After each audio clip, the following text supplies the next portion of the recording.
1 नवंबर सन 2000 को नया छत्तीसगढ़ राज्य बना।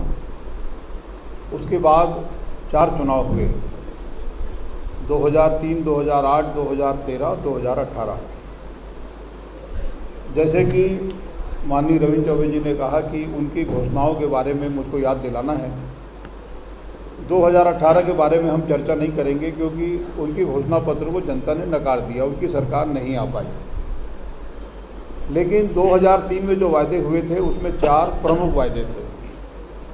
वायदे तो बहुत सारे थे लेकिन जो पूरे नहीं हुए, उसमें उन्होंने कहा था कि उनकी सरकार छत्तीसगढ़ में आने के बाद हर आदिवासी परिवार को एक गाय, सभी बेरोजगारों को बेरोजगारी भत्ता, 5 हॉर्स पावर का बिजली का पंप फ्री और हर आदिवासी परिवार के एक सदस्य को नौकरी।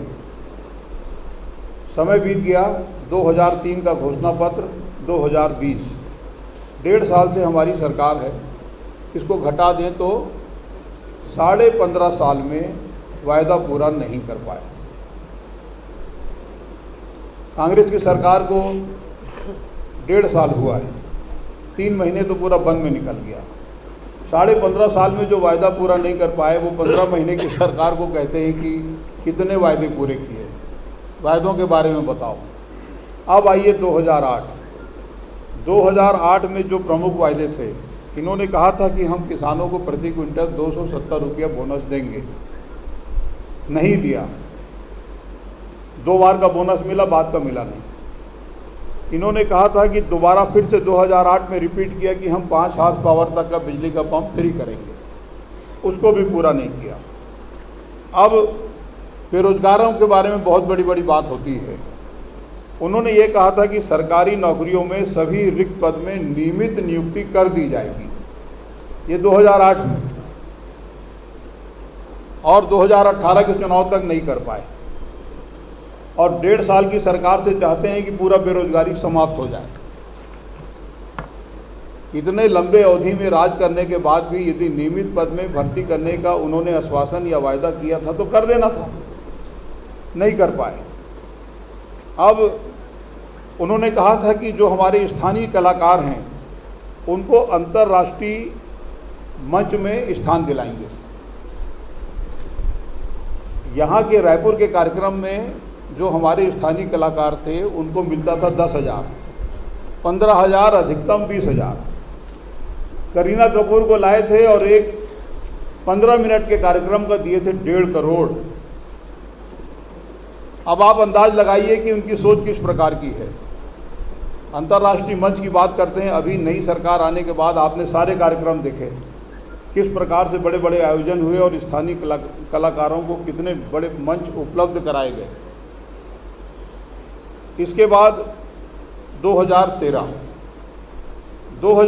में इन्होंने कहा कि धान का समर्थन मूल्य 2100 रुपये प्रति क्विंटल दिए जाने की पहल करेंगे। दिया नहीं, पहल, मतलब घोषणा पत्र में भी बेईमानी, गोलमोल बात। और पहल क्या की है? चिट्ठी लिख दी है। उन्होंने भारत सरकार को चिट्ठी लिखा, नरेंद्र मोदी जी को चिट्ठी लिखा। उन्होंने साफ मना कर दिया कि हम तुम्हारी बातों से सहमत नहीं हैं, हम नहीं मानेंगे।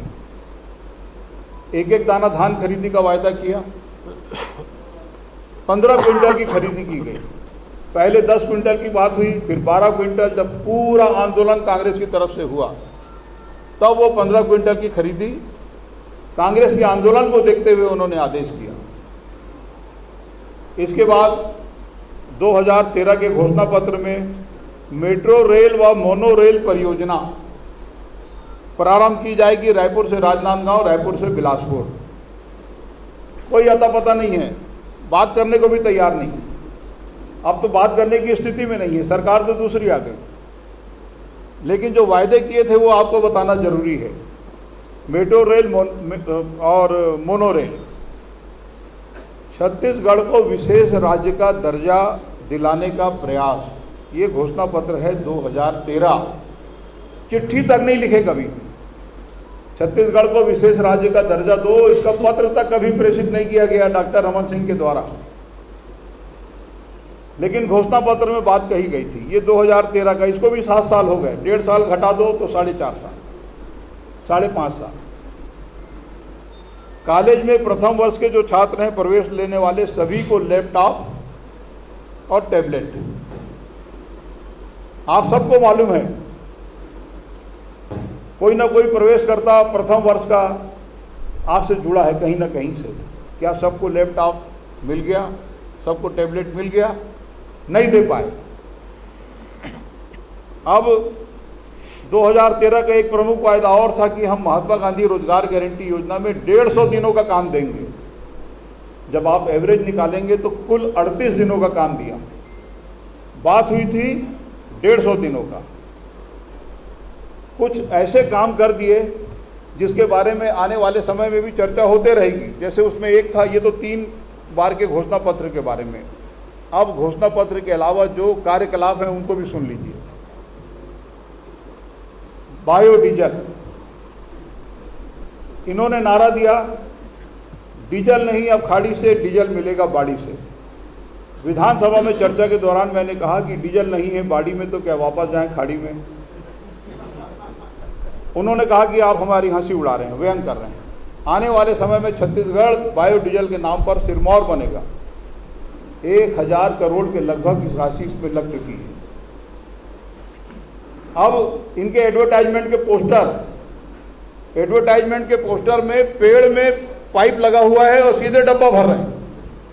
ये भी मैंने विधानसभा में दिखाया था कि भाई ये कौन सा पेड़ है जो पाइप लगा के सीधे डब्बे में डीजल डाल रहे हैं। उसके बाद उन्होंने कहा कि आने वाले समय में छत्तीसगढ़ के बायोडीजल से हवाई जहाज उड़ेगा,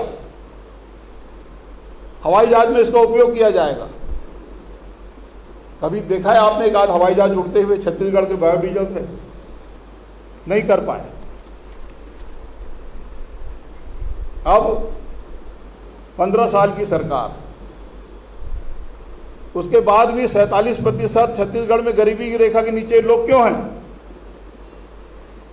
यदि बहुत अच्छे ढंग से आपका काम रहा तो गरीबी रेखा के नीचे से उनको बाहर करना था, लेकिन आज भी 47% लोग गरीबी रेखा के नीचे। एक दिन घूम गए मालवीय रोड में नोटबंदी के समय और पूरा छत्तीसगढ़ राज्य को बोल दिए कैशलेस हो गया।